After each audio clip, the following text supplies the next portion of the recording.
Hi everybody, welcome back to the channel.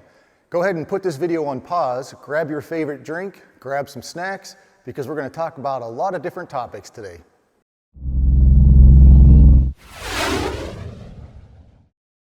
Since I think coffee is the most disgusting drink ever invented by man, I've got myself some green tea in my Zenith Cruzer coffee mug.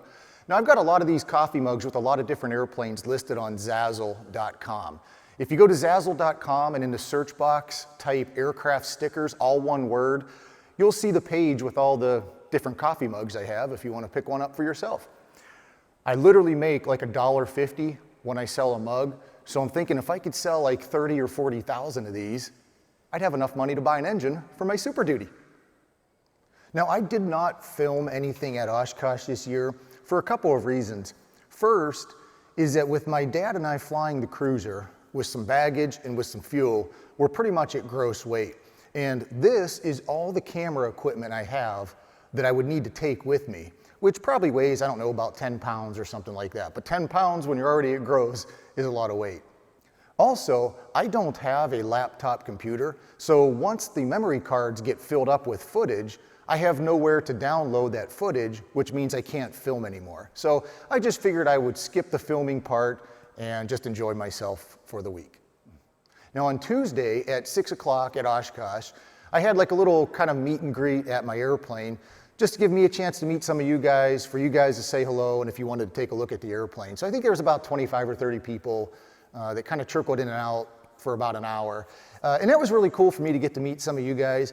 I'm really surprised though that most people, it seems like, aren't building a Zenith. There were some Zenith builders, but I talked to people that are building Sonexes, Kit Foxes, RVs, some vans, and probably some other airplanes I forgot too. But so it was great. Thanks for joining us on the channel here. Even though you're not building a Zenith, it doesn't matter. I try to give tips and tricks that can help anybody building pretty much any airplane. So since I didn't have my camera with me, I really didn't think about taking any pictures, but luckily my dad was sitting there too, so he snapped some pictures of just some of the people that came by. So if we didn't get your picture, sorry, these are just a few pictures that my dad snapped during the hour. So unfortunately, my Oshkosh was cut short this year due to the weather forecast for Wednesday. You guys probably know they were forecasting wind gusts to 70 miles an hour and hail. So I wanted to get my airplane out of there. So Wednesday morning, we woke up. My dad and I gave a whole bunch of stuff to my neighbor to bring home with him so we could not have to pack it in the airplane. I went over and talked to the parachute people, and I wound up buying a parachute that I'll need for the pits once I get that flying. I also went and talked to Lycoming because I wanted to get a bunch of information from them about their Thunderbolt engines, which is the engine that will go in the Super Duty. Then after that, we took our tent down, packed the airplane, and bolted. So I missed the Zenith get-together that was Thursday night, so I was kind of disappointed I missed that. But I just didn't want a chance having 70-mile-an-hour winds and hail come through Oshkosh and damage the airplane. So we left Wednesday morning. If you guys were at Oshkosh, you know that we did get some rain showers that went through. And that's the first time I've had my Cruzer out in the rain. So I wanted to sit in the airplane and see where it might leak water. Because where my Cruzer leaks, that will give me a good indication of where I need to seal up better while I'm building my Super Duty. One of the places it did leak just a little bit was from the top window trim. And what I did was I put some black electrical tape along the edge of that white trim that you see here. And that was kind of a mistake because when I pulled the tape off, it pulled off a little bit of the paint on that trim piece. And I think one of the reasons why is I just primed that piece with the rattle can primer, which I don't like to use on external painted parts, but I figured that little trim piece would be fine. But that primer just isn't as good as a good epoxy primer. So anyway, it peeled off a little bit of the paint. So when I came home, I removed that piece of trim and I stripped the paint off of it, and then I primed it with epoxy primer, and then I painted it white again and then reinstalled it. Now it looks just fine. Now the next project I wanted to do was I wanted to take the wheel pants off the airplane and check the wheel pant mount brackets. I just wanted to check them to make sure there's no cracks developing, make sure the bolts are tight, things like that. When I took the wheel pants off, I saw just how dirty my wheels were. So I took the wheels off, cleaned them up, repacked the bearings with grease, put it all back together. Check it out.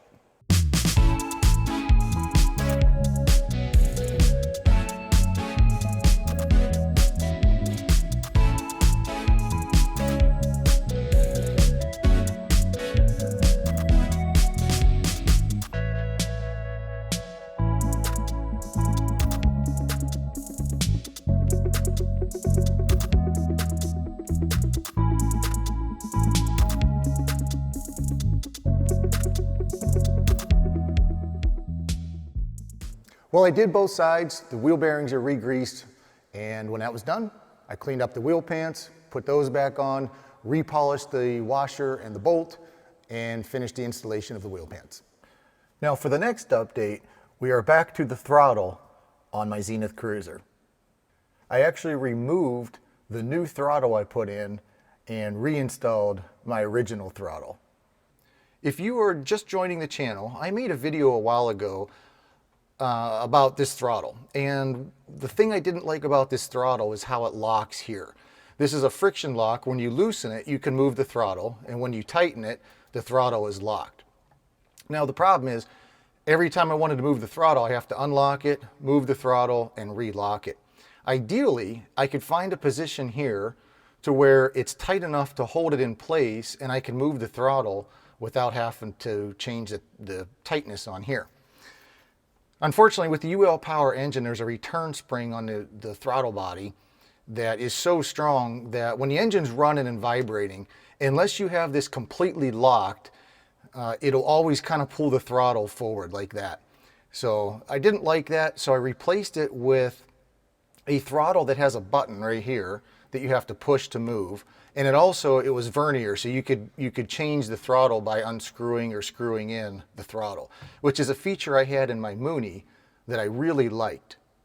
Now at first I really liked the new throttle with the push button. I really liked the vernier control. The problem with it is let's say I have the throttle all the way back at idle and I want to lose 20 or 30 RPM. Well, I can't unscrew it because the throttle is already all the way back. So I basically have to push it in a little bit, then unscrew it. Same thing if I'm at full power and I want to add a little bit more or pull back a little bit. The twisty thing on there, the vernier control, I just started not to like. Also, on my Mooney, because the button in here was really large, I could hold my throttle like this, like normal, and my hand just naturally pushed that button and I could move the throttle. On the new one I had in my Cruzer, it's got a smaller button here. And I found that when I hold the throttle like this, it wasn't pressing in the button, so I couldn't move it. So I'd have to hold it like this, with my thumb on the button and like this. And I just noticed that during landing, I just didn't have as fine control over the throttle as I do with my hand like this.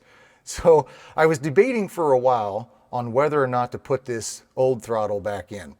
And the other thing about the throttle is if you do not reinforce your instrument panel on the Cruzer, these panels are very, very thin. And this throttle was really wobbly. You could move it all over the place because it just kind of bends the panel.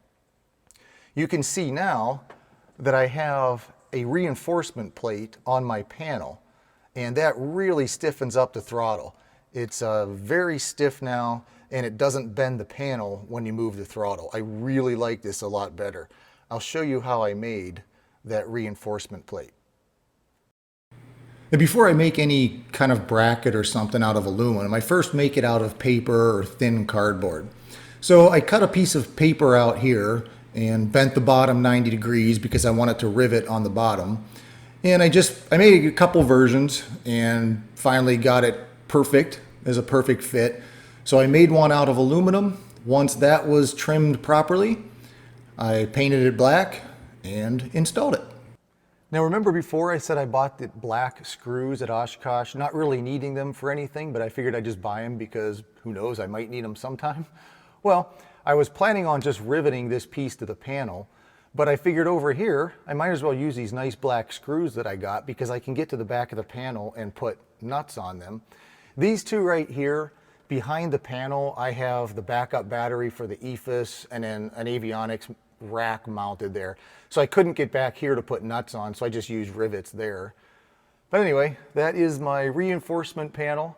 I have no idea what the thickness is. I just went into my scrap aluminum bin and got something that looked like would work.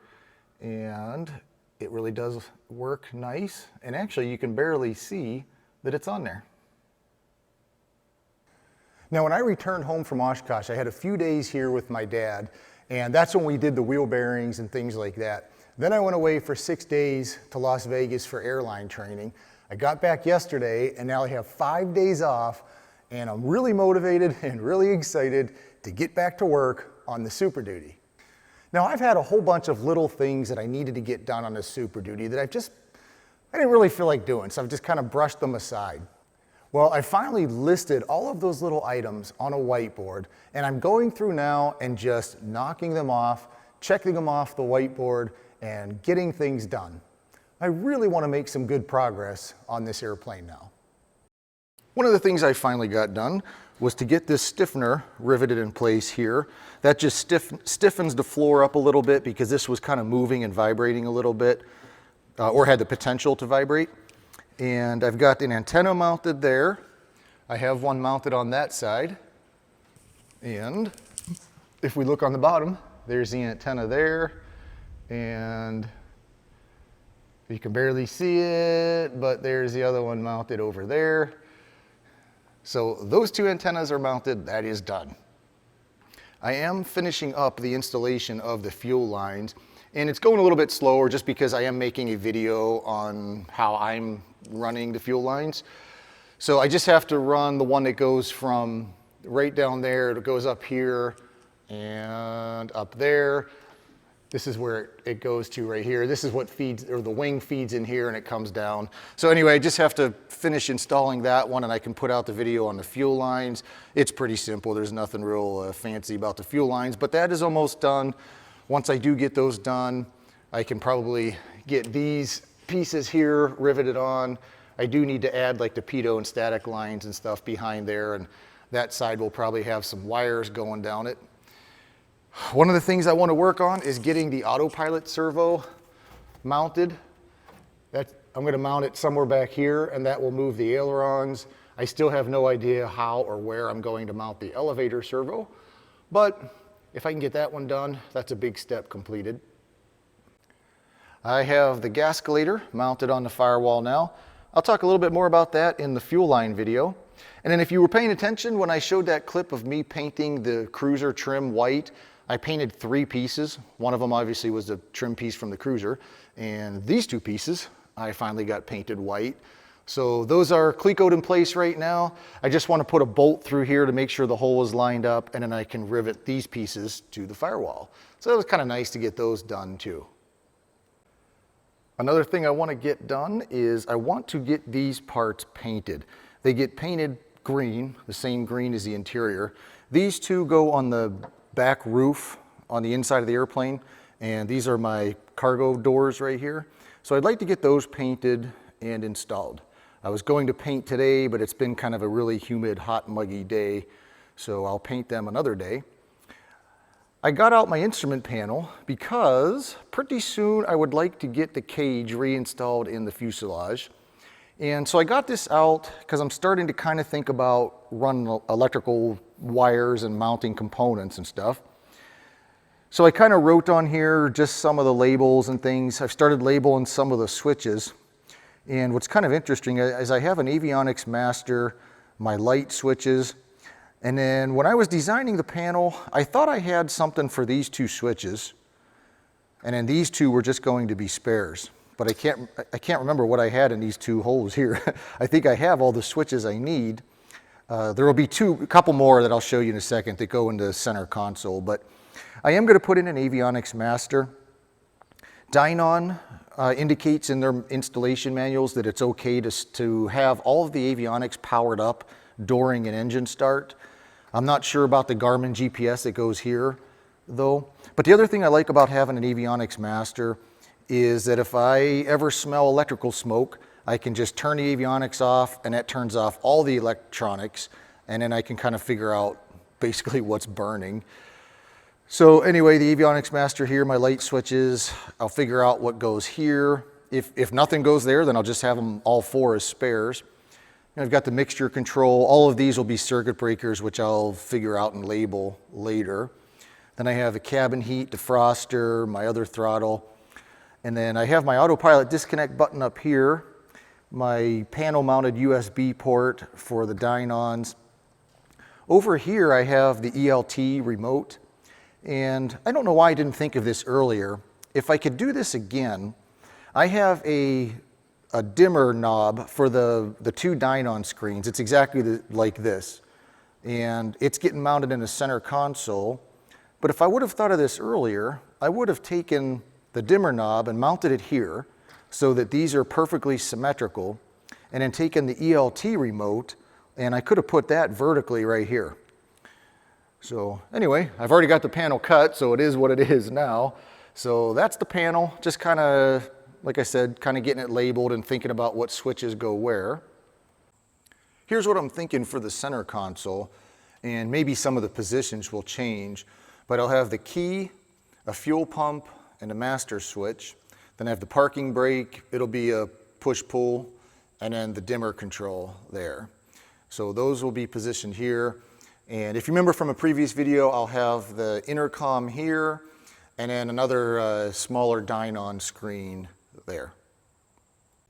All right guys, I am going to finish up this video here because the rest of this video I actually filmed 3 or 4 days ago. And when I got home from airline training, I made this video, and then I went to the gym and I picked something up at the gym and got sick. I actually got a cold, and I still have kind of the tail end of that cold. So I'm hoping it goes away quick because I only have another day until I go back to work. But when I was sick, I did get some stuff done on the Super Duty and the pits and the Cruzer. So my next update video, I'll kind of show you what all I've been doing while I've been home. For now, thank you so much for watching this video, and we'll see you again on the next one.